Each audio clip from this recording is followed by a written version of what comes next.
Bem-vindos ao Sim ou Não. Esta semana debatemos o envelhecimento em Portugal. Estamos perto do Natal de 2023, num dos países mais envelhecidos da Europa e do mundo, e faltam 20 anos para os 900 anos da fundação do Estado-nação mais antigo da Europa com fronteiras definidas, que é Portugal. Economistas e outros especialistas falam de um inverno, às vezes de um inferno demográfico, e por isso perguntamos, Portugal está preparado para o aumento do envelhecimento da população, sim ou não? Comigo estão Nuno Marques, coordenador do Plano de Ação para o Envelhecimento Ativo e Saudável, e também Paulo Machado, sociólogo e presidente da Associação Portuguesa de Demografia. Sejam bem-vindos. Sabem que, entretanto, antes do debate, cada um tem cerca de 1 minuto para apresentar a sua tese e começo então pelo Nuno. Seja bem-vindo. Bom dia. Muito obrigado, desde já, por poder estar aqui. Nós temos no nosso país, obviamente, uma questão de termos, portanto, um país a ficar, portanto, envelhecido em termos demográficos. Somos o segundo país europeu, portanto, atualmente já mais envelhecido e somos aquele que está, portanto, a envelhecer mais rapidamente.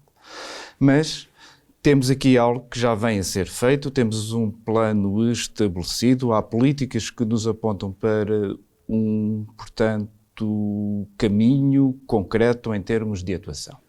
Se nós olharmos para isto e devemos olhar sobre a forma do envelhecimento ao longo do ciclo de vida e não apenas para as pessoas que estão nas faixas etárias mais avançadas, até porque temos que muitas vezes atuar hoje em dia para termos, obviamente, pessoas mais autónomas, mais capazes e com, acima de tudo, uma melhor qualidade de vida daqui a 20 anos, a 30 anos e a 40 anos. Portanto, desde logo nós temos políticas definidas e a serem implementadas para portanto, atuar agora e virmos a ter resultados na melhoria da qualidade de vida, onde nós estamos no país longe da média em termos europeus e, portanto, e nomeadamente na média da qualidade de vida acima de 65 anos, comparando com, portanto, alguns países europeus, mas nós estamos muito bem e comparamos muito bem em termos da duração da vida, portanto, temos aqui acima de tudo também uma, digamos assim, janela de oportunidade que tem que ser olhada para essa forma, para nós atuarmos agora e para até mesmo em termos económicos olharmos para esta economia que irá ter um grande impacto no nosso país e em termos europeus nos próximos tempos. E o Paulo Machado acha que Portugal está preparado para o envelhecimento da população? Muito obrigado pelo vosso convite. Bom, eu tenho uma visão um pouco diferente do ponto de vista daquilo que é a expectativa que se cria relativamente às questões do envelhecimento. Desde logo, a nossa questão não é tanto em relação ao aumento do número de pessoas mais velhas, mas sim em relação ao aumento da proporção delas dentro da sociedade portuguesa. Portanto, a nossa questão não tem a ver tanto com os idosos, mas tem a ver com o facto de termos cada vez menos novos. Esse é que é o problema. Porque se a nossa estrutura demográfica estivesse equilibrada, relativamente equilibrada, e quando eu falo em equilíbrio na estrutura, falo numa relação conhecida e expectável entre o número de pessoas jovens, o número de pessoas em população ativa e o número de pessoas idosas, se essa fosse a situação, que não é, o aumento das pessoas mais velhas não seria em si um problema tão relevante. Do meu ponto de vista, a discussão do envelhecimento tem que se colocar nestes termos. Porque é que nós estamos a ter muito menos crianças e portanto, consequentemente, jovens adultos, do que deveríamos ter para mantermos o equilíbrio, o tal equilíbrio que nos permitiria garantir, em termos perspectivos, em termos de 20, 30 anos, aquilo que admitimos que é necessário vir a ter. E, portanto, desejar ter, sem criar as condições para o ter, parece-me uma ideia razoavelmente perigosa. Mas também como sociólogo, pela sua experiência, o país tem tratado bem, dentro das suas possibilidades, os mais idosos e, sobretudo, com aquilo que aí vem, que é, de facto, a tendência de envelhecimento da população com um desequilíbrio enorme demográfico, como acabou de referir. Sob vários pontos de vista, não. Tem tratado mal. Isso é, não tem conseguido suprir essas necessidades. E nós poderíamos enfocar aqui o domínio da saúde, o da habitação, de que eu já falei, o da mobilidade, o da segurança, entre outros. É claro que eu sei e gosto de dizer que no meu país houve um aumento da esperança de vida e isso é um bom indicador, como é óbvio. A questão é saber em que condições é que as pessoas vivem ou sobrevivem, se quisermos, àquela que é a fasquia do que seria esperado viver. Não é? Enfim, a questão é técnica, mas no fundo, alguém que ultrapassa a idade da sua esperança de vida não fica a dever nada a ninguém. O que se passa é que se conseguiu superar uma fasquia que se definiu que seria a fasquia para essa faixa etária, para essa geração. Agora, em que condições é que as pessoas que superam essa fasquia se encontram? E aí a comparação internacional não nos é de todo favorável. Isto é, nós temos uma esperança de vida relativamente acima dos 65 anos, relativamente próxima, em termos numéricos, digamos assim, do número de anos que esperamos viver, relativamente próxima de outros países europeus, mas a qualidade de vida das pessoas que se encontram nessa situação deixa muito a desejar, como de resto, enfim, as evidências nos permitem perceber. Nuno Marques, enfim, tem desenvolvido algumas dessas políticas, tem uma experiência, se calhar uma visão diferente da do Paulo, mas a grande questão é, quando nós verificamos que a taxa de natalidade baixa, que, como acabou de se referir, a esperança média de vida, portanto, aumenta. Há também um quadro que é, há cada vez mais idosos sozinhos, muitas vezes sem apoio familiar. Fala-se muito da questão também dos cuidadores.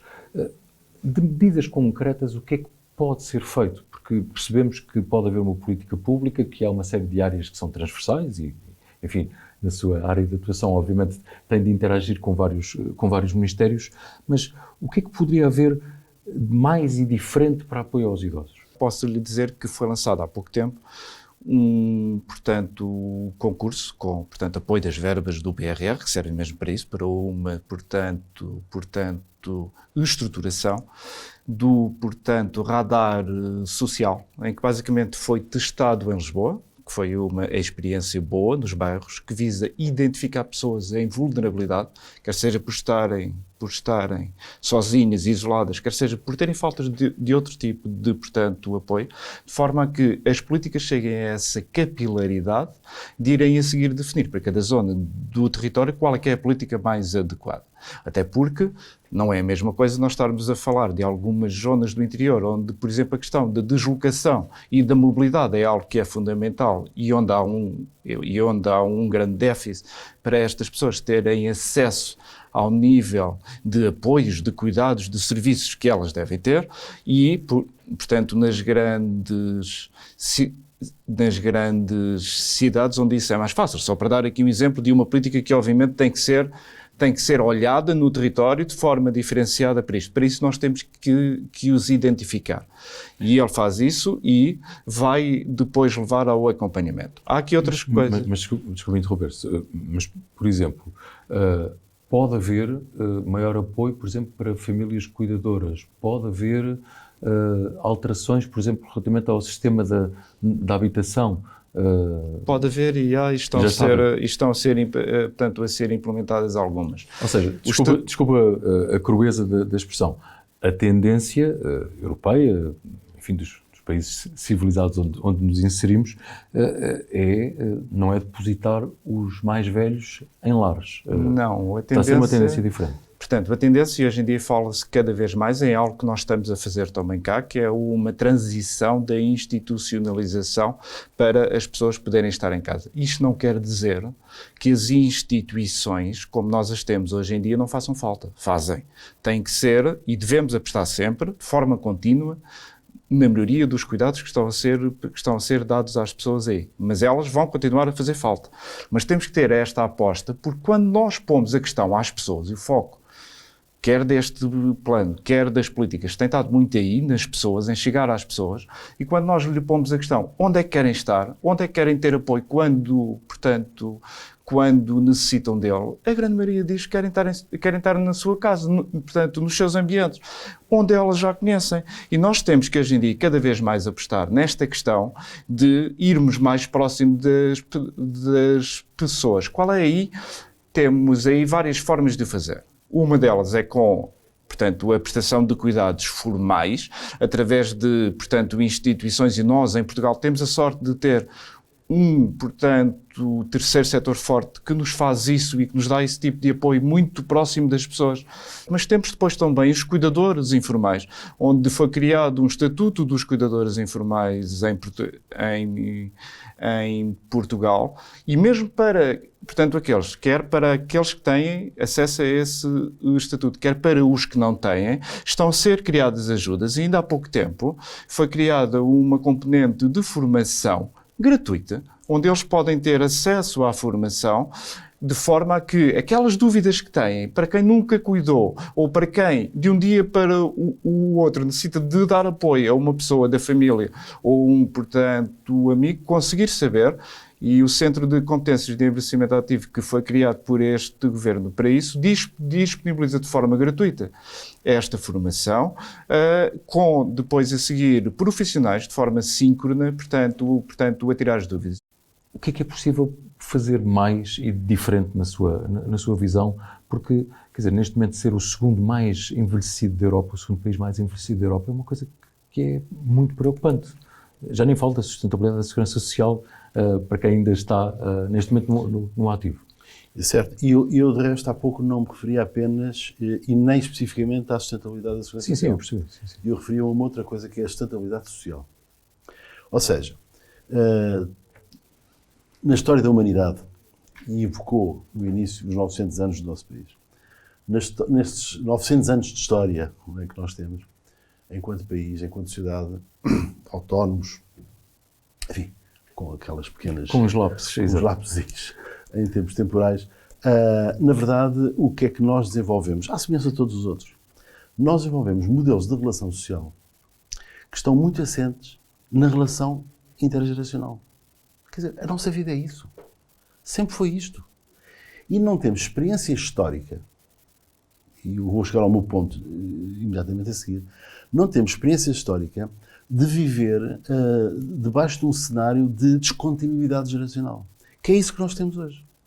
O que nós temos hoje é uma situação de descontinuidade geracional. Ou seja, em muitas zonas do país, e mesmo em zonas urbanas, o problema da descontinuidade geracional significa o isolamento e, sobretudo, a ignorância sobre a existência do outro e das necessidades do outro. Este é que é o problema. Portanto, quando nós vemos situações como pessoas que morreram em casa e só se tem conhecimento disso semanas, meses, às vezes anos mais tarde, isso significa... Ou sozinhos nos hospitais. Isso significa que houve uma absoluta descontinuidade. Mas temos que ter a noção de que isso só se resolve com um sobressalto. Do que eu estou a falar é a ideia de um sobressalto cívico que, na verdade, coloca o problema do envelhecimento no centro da ação política. E isso traduz-se em quê? Isso, da prática, traduz, desde logo, na reorganização do governo vocacionado para esse sobressalto. Segundo, traduz-se, naturalmente, por uma capacidade de reorganização dos meios que existem, e existem muitos, em moldes diferentes, de forma a que essa prioridade, esse sobressalto, que no fundo constitui uma prioridade em termos políticos, acabe por ser transversal a toda a ação governativa. Depois envolve um outro aspecto que é absolutamente crucial e fundamental, e aí nós temos um problema sério, que é o da relação entre o poder central e o poder local nesta matéria. Bem, também noutras, mas agora centramos-nos nesta. E aí qual é o grande problema? O grande problema é o impor as responsabilidades, que é uma tradição nossa. Portanto, aí não estamos a ser modernos, nem estamos a ser inovadores. Estamos justamente a fazer exatamente aquilo que temos feito ao longo destas décadas, e porque estamos a comemorar os 50 anos do 25 de Abril, do que temos feito desde 1976, ou seja, desde que temos poder local. O que é que as autarquias se queixam? Da falta de recursos, da falta de meios, da falta de atenção. Do que é que o governo se queixa? Da falta de inação, da inação, da falta de ação da parte do poder local, do não se chegar à frente, do não ter conhecimento. Um exemplo muito claro, muito concreto, muito evidente para todos os que estão a ouvir. A questão do radar. E eu não ponho em causa a bondade, como digo, dessa medida, como é evidente. Bem, só se fosse monstro, não é? Que nós não concordaríamos com essa solução.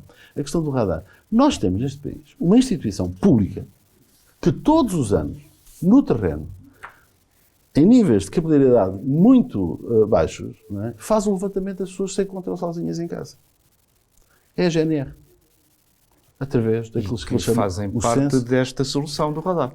E o que é que tem acontecido nos últimos 12 anos de evolução, de registro? Mas o seu trabalho não é aproveitado?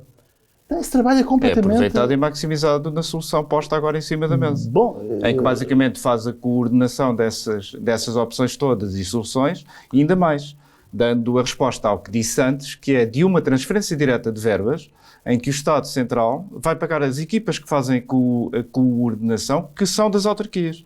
Ou seja, é a completa resposta a essa questão, e cada vez mais temos que ir por aí, ou seja, se nós queremos lá chegar, temos que ir ao terreno, às autarquias e àquilo que temos, mas não desaproveitar aquilo que já, portanto, existe. E o radar social o que faz é que são equipas de coordenação com base nas autarquias, cujo financiamento foi do PRR Central, que paga, portanto, recursos humanos diretamente para que eles façam isso. É porque o problema é, mesmo que este processo estivesse maximamente otimizado, nós precisaríamos, à mesma do tal sobressalto, porque ele tem que ser extraordinariamente acelerado. Porque vamos ver, o volume de pessoas, o volume de pessoas que está a envelhecer, isto é, que chega à idade e às situações em que poderá precisar desse tipo de apoios e outros, não é? Esse volume é um volume historicamente inaudito. Isto é, nós não o conhecemos, no sentido de nunca o conhecemos e agora é que estamos a experimentá-lo.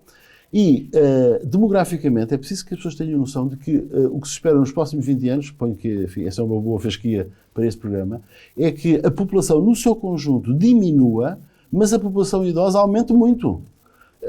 E essa decalagem, essa diferença que está aqui em causa, para a qual nós precisamos do tal sobressalto. O problema é que a política pública não pode ficcionar a realidade. E a política pública, em muitos casos, ficciona a realidade na perspectiva de que se satisfaz com a apresentação das suas respostas, sem cuidar, por razões que são razoavelmente conhecidas, de perceber qual é o verdadeiro impacto. Portanto, obviamente, conseguimos em 3 anos, em algumas das medidas, nós vermos se elas estão a ter ou não estão a ter impacto. Portanto, e devemos avaliar isto de forma a definirmos, porque nós não somos um país rico nem vamos ser nos próximos anos, nós devemos avaliar isto de forma a usarmos, portanto, as verbas da melhor forma possível e naquelas, portanto, atividades que, portanto, irão ter mais impacto. Ou seja, este exemplo claro, portanto, radar social, a taxa de execução vai ser, portanto, acompanhada e avaliada. E o seu impacto, daqui a 3 anos, vai estar a ser avaliado de forma a se definir a continuidade ou não. E cada vez mais temos que ir por aí. Estou completamente de acordo com isso. Que até à data de, portanto, hoje, ou até há muito pouco tempo, nós implementávamos medidas, portanto, achávamos que era uma ideia boa, mas não as avaliávamos nos impactos. E assim não sabemos o que estamos a fazer.